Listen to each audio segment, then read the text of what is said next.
프로그램이 체크를 한다.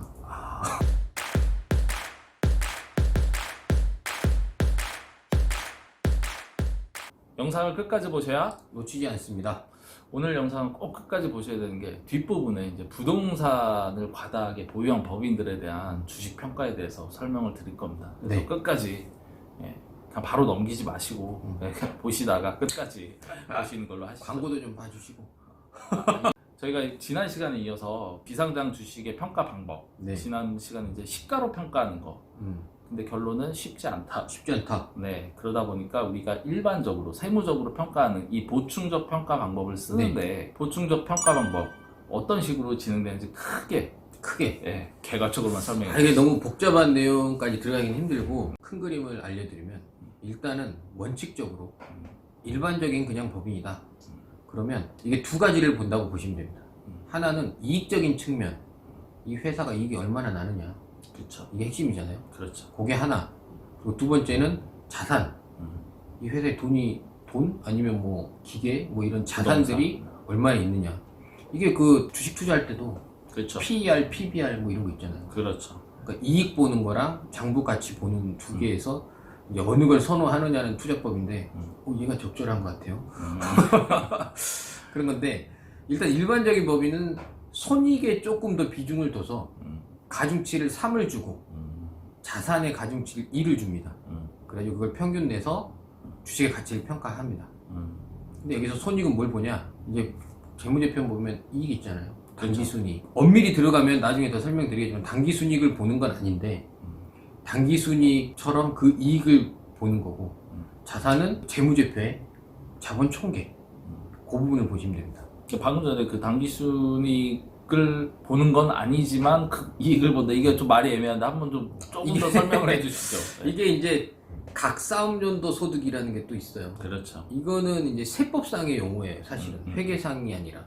그래서 일반적으로 저희 전에도 많이 찍었었지만 회계상의 이익을 세무상의 이익으로 전환하는 게 세무조정이거든요. 그렇죠. 그래서 실질적으로 평가할 때 보는 건 세무상의 이익을 보기는 합니다. 근데 이제 그거를 우리가 재무제표 보고 일반적으로 보기는 쉽지 않으니 일단은 설명을 좀 그렇게 드린 거예요. 비상장 주식 평가를 하는 뭐 프로그램도 있고, 그렇죠. 그다음에 뭐 엑셀처럼 만드시는 분들도 있고, 계산기 두드려가지고 그렇게 막 쓰시는 분들도 있어요. 네. 그런데 이제 주의하셔야 되는 거는 저희가 보통 이 평가를 위해서는 재무제표를 봤거든요. 네. 근데 재무제표에 보면 당기순이익 그리고 자본총계 네. 요것만 가지고 계산을 하면 틀린다. 그게 되죠. 네, 틀린다라는 부분을 다시 한번 설명을 드린 거고. 재무제표를 받으면 안 되고 저희 같은 경우에 이제 평가하면 세무조정 계산서라는 걸 봤습니다. 그렇죠. 거기 보면 재무제표는 이렇게 있고 여기에 이제 세법적인 조정사항들이 많이 들어가서 세금으로는 이렇게 바뀝니다. 이게 내용이 다 나오거든요. 그렇죠. 요걸 가지고 평가를 하셔야 되는 거예요. 그렇죠. 근데 많은 이제 컨설팅 업체나 일반적으로 잘 모르시는 분들이 재무제표만 가지고 두드리다 보니까 네. 금액적으로 좀 오차도 발생을 네, 하고요. 실수가 있을 수 있죠. 네, 그렇기 때문에 이런 부분은 아니다라는 거 다시 한번 설명드리고, 일단은 뭐 자산 가치, 그다음에 수익 가치 이 두 가지를 가중 평균한다. 뭐 이거는 다 좋은 얘기고 네. 이해는 됐는데 여기서 추가적으로 이제 할 게 이제 영업권이라는 부분 있잖아요. 그 영업권에 대해서는 어디에 평가를 해서 집어넣나요? 영업권도 반영이 됩니다. 영업권이라는 게 계산하는 방식이 세법상으로 정해져 있거든요. 이것도 이제 영업권도 뭐 감정도 받을 수 있고 다 할 수 있지만 이 비상장 주식 보충적 평가에서는 세법상 평가 방법으로 해서 순자산 가치에 더하게 돼 있습니다. 일단은 지금 영업권, 뭐 순자산, 순이익 뭐 이런 걸 가지고 가중 평균한다. 그리고 이건 이제 맡기시면 좋을 것 같고, 추가적으로 이제 각 사업연도의 기간을 또 이것도 역시 가중 평균하자. 쉽게 얘기해서 저희가 예전 영상에도 했지만은 작년에 뭐 코로나로 사업이 너무 힘들었어요. 원래 잘하던 회사가 네. 그 한 해 어려웠다고 해가지고 주식 가격이 바닥나는 거는 말이 안 되니까 전년도, 그다음 전전년도, 전전년도를 해서 3년치를 그쵸, 그거를 1대 2대 3으로 해서 최근 네. 거를 3회 가중치를 주고 해서 이제 가중평균을 하는데 이 부분에 대해서는 저희가 구체적으로 더 말로 설명하기 좀 힘들고 뭐 사이트 찾아보시면 워낙 많이 있습니다. 그래서 저런 식으로 평가가 되는구나. 그러면 이제 저희가 알아야 되는 건 주식 가격을 높이고 싶거나 낮추고 싶다고 하면 순자산가액을 낮추거나 높이거나 이익을 높이거나 낮추거나 여기서 이제 출발을 하면 되겠죠. 그게 마음대로 된단 말이야?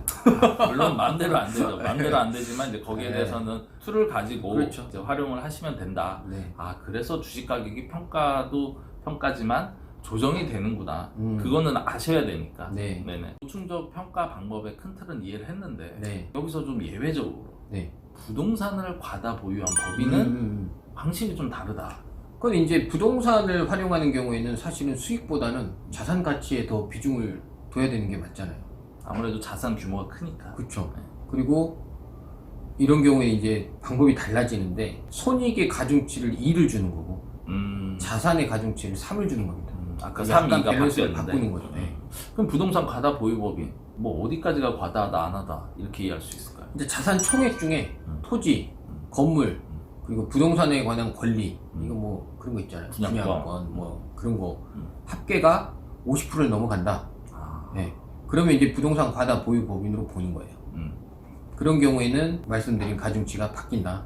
이렇게 생각하시면 됩니다. 근데 여기서 이제 가장 궁금한 거는 자산 총계 중에서 부동산이 차지하는 부분이 50%가 넘으면 이제 부동산 과다라고 했는데 네. 근데 이게 시간이 지나면 바뀔 텐데 이거 어떻게 계산해야 될지 조금 애매한 것 같아요. 여기서 이제 그 핵심은 장부가하고 기준시가를 두 개를 보거든요.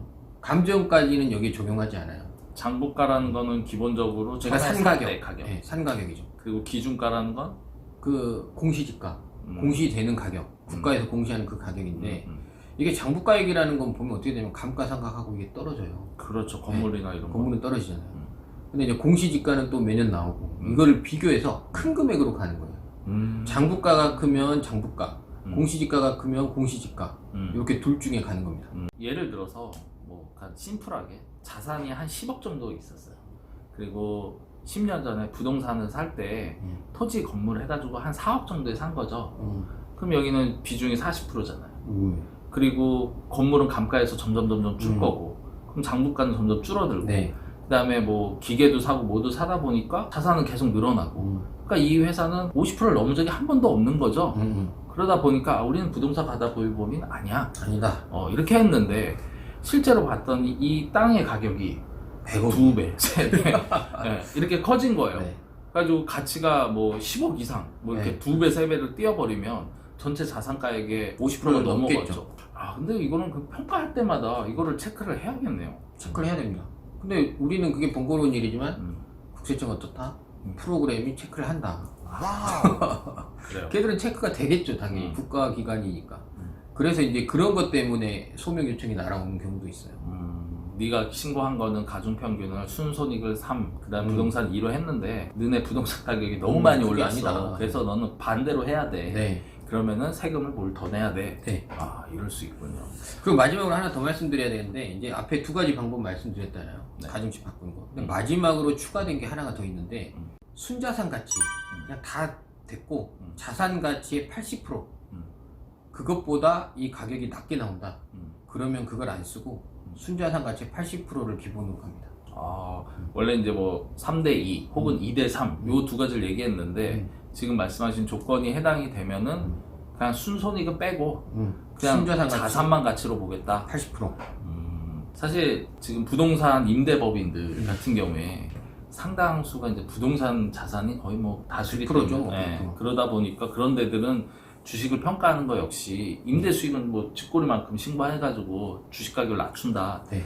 뭐 그래가지고 컨설팅을 하는 분들도 있는데 예전엔 그게 됐죠. 그렇죠. 이제는 안 된다. 그렇기 때문에 이런 부분도 정확히 이해하셔가지고 특히 부동산 법인 같은 경우에는 유의하셔야 된다. 네. 뭐 또 사업을 제조업체를 하시더라도 토지 건물의 가격이 계속 늘어났고 그 다음에 다른 기계기구 장치나 이런 것들은 감가되고 정리를 해가지고 자산 가치가 크지 않은 회사들도 부동산 과다 법인이 될 수 있기 때문에 유념하셔서 평가를 하셔야 된다는 점.